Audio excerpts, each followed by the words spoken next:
Hello everybody.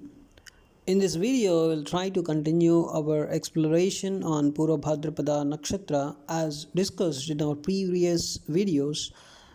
The main word that we can use with Purva Bhadrapada Nakshatra is evil. Evil is the word. So much of destructive and violent energy is associated with this nakshatra, and it is very intense. So much of intensity you can see in violence, destruction, lying, deceit, cruelty in those aspects. But this whole energy is purification energy. It's ending energy, right? So it's much more powerful than Ardra Nakshatra when you compare in terms of violence and destruction. So this nakshatra is mainly concerned with transformation also. So those under the strong influence of this nakshatra have the huge task of witnessing and understanding the lower dark side of life without getting their hands dirty. So this is one of the important things we can see in Purva Bhadrapada Nakshatra. So most of the negative aspects of this nakshatra manifested through the ego. That is the most important thing. So when Purva Bhadrapada has a malefic planet in a horoscope, you need to check how a sun is. If sun is also in a difficult situation, then through the ego, the Purva Bhadrapada cruelty would be manifested in an extreme fashion, and that may give a lot of difficulties to the native. So one of the good qualities of this nakshatra is that it is devoted to those it respects. So that's one of the important things. It's very much devoted to those it respects. If you observe Ramakrishna Paramahamsa, as one of the saints of ancient India, his moon is in Purva Bhadrapada, and he was very much devoted to the fierce goddess Kali, very much devoted. So you can just imagine the kind of devotion he had. If you read his stories, his life history, can understand, right? Here you can see Kali, the goddess, is very fierce in nature. So this is the energy of this particular nakshatra. There's a lot of intensity, demonic and devilish intensity is present, with this nakshatra. So another good quality of this nakshatra is that it is very sincere and hardworking, even if its goals are not so wholesome or not so very good, but it's very sincere and hardworking in achieving these goals. It has tremendous perseverance and will, to go any lengths to achieve the goals, right? So Purva Bhadrapada natives generally end up engaging in bad karma because they are ready to do, just anything. They want to do anything to achieve their goals. Because of such kind of behavior and intensity, they end up with some bad karmas. But if they try to channelize, right, their energies, because the good planetary positions, other planetary positions, then it is, it gives a lot of good karma for them as well, right? So there should be some controller of this intensity, right? So generally, when anybody talks about Purva Bhadrapada, they talk about murderers, homicides, genocides, right? So that kind of energy, you know. These are all having strong connection with Purva Bhadrapada. So if you observe, if some planetary positions are good, other planetary positions other than Purva Bhadrapada, then they can control this particular energy, and finally, right, so this can lead to more evolved souls as well, right? Something like says Vishwamitra, right? So he has strong influence of Purva Bhadrapada, and because of other planetary positions, you can see, it gave him some good amount of fame and everything. He did a lot of things. He invented Gayatri Mantra as well, right? So even a lot of sadhus who are actually practicing, uh, self-torture, or kind of they're doing some kind of penance, you can observe a lot of sadhus have strong connection with Purva Bhadrapada.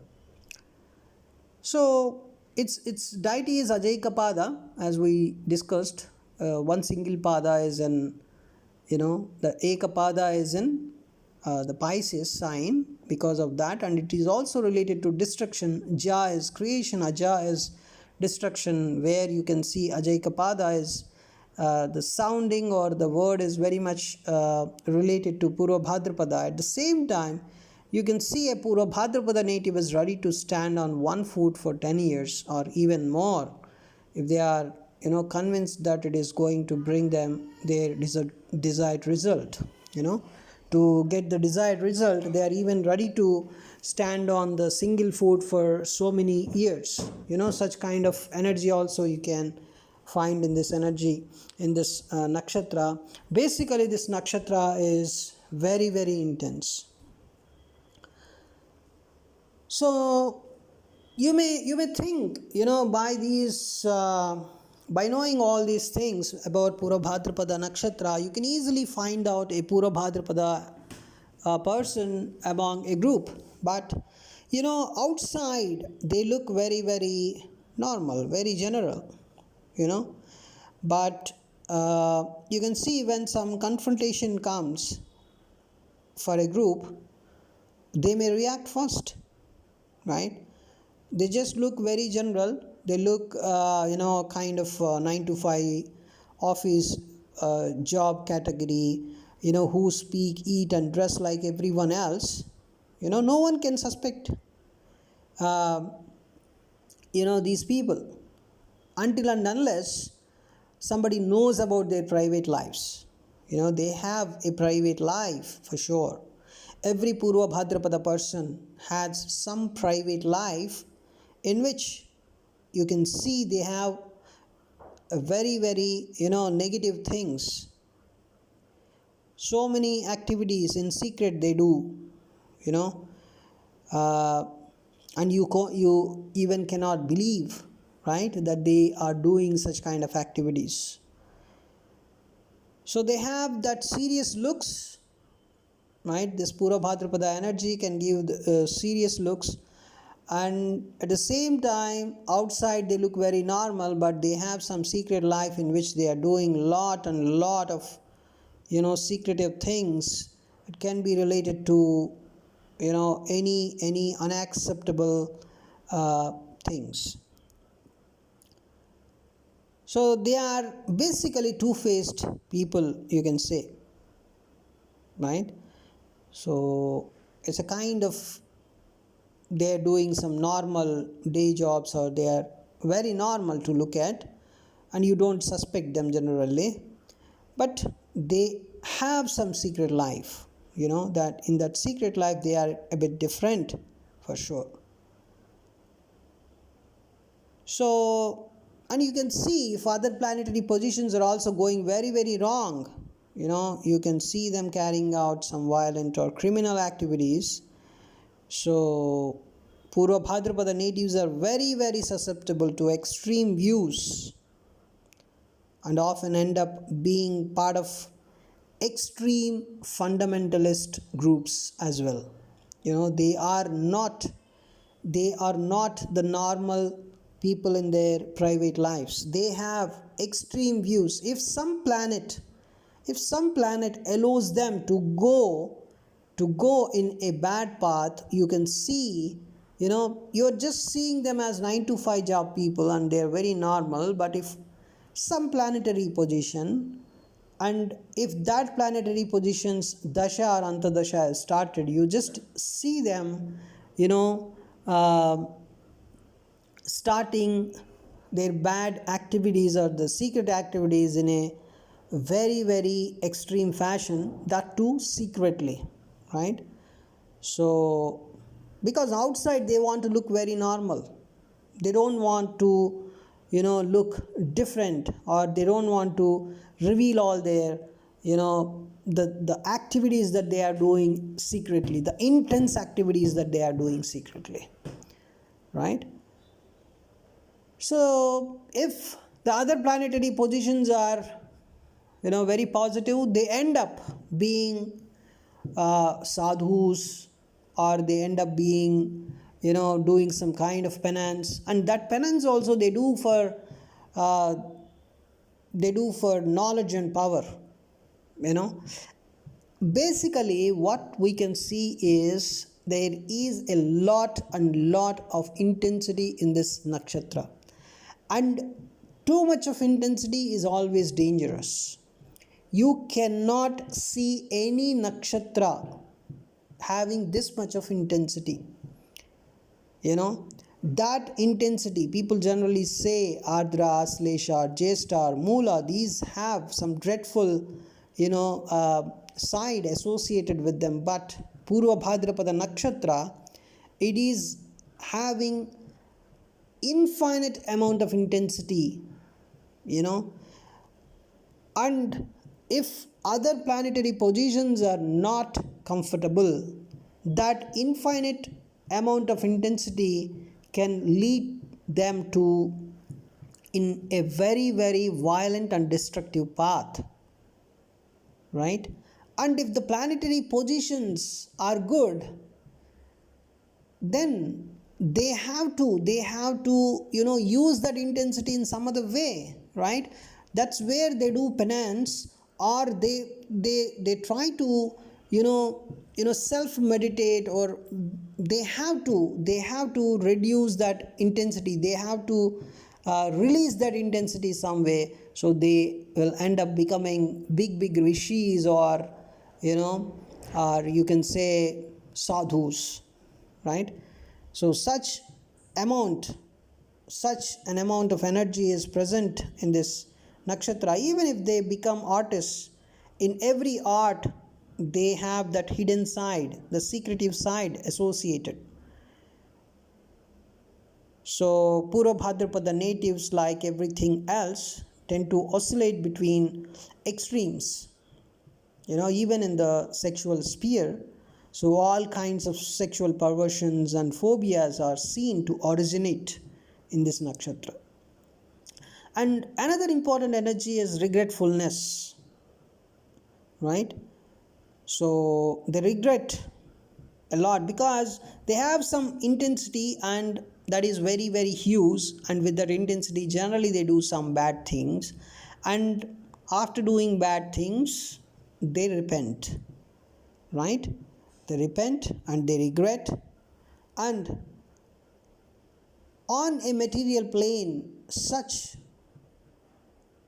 energy also, it gives they are a bit stingy in regards to money as well, right? But they are stingy to money, but if you see, they are ready to dispose all their wealth to kill their enemies. That's a very very bad thing, you know so the capacity of revenge holds no equal among nakshatras. The capacity for revenge is very very bad in this nakshatra. So Purva Bhadrapada nakshatra has severe intensity, and they have the power to rise, right? So generally, as it is present in the final area, it is seen as, a kind of exit, a kind of exit, and it is acted as a bridge, right? It is acting as a bridge between material and non-material planes. Because if you try to, if the other planetary positions are not supporting, they're bad, and they're going in a very, very extreme bad way, and they are ending up with, ending up as a very, very bad person. And if other planetary positions are supporting, like Sun, which is representing ego, and Jupiter, which is giving the wisdom and knowledge, then they end up with being a rishi or some kind of sadhu. So it's an extremities are present here. So the material and non-material plane, right? So the energies are oscillating between these two, you can say, right? So when they are becoming sadhus and rishis, this internal purification, the intensity is helping them in internal purification, so by using that intensity, or by raising that celestial fire within them, they do penance with that fire. And it is supposed to be a passive nakshatra, and passive doesn't, here, it doesn't mean that they don't react much. The passivity here is actually they have a quality that, they wait and they wait to achieve their goals. They have that kind of, they form and visualize their goals, and they are not in hurry to achieve them. They are very considerably, they are slow enough to achieve their goals. They are not speed enough. So that's where this passivity is coming into the picture. They have that passivity, so that's where it is called as a passive nakshatra. Thanks for watching this video.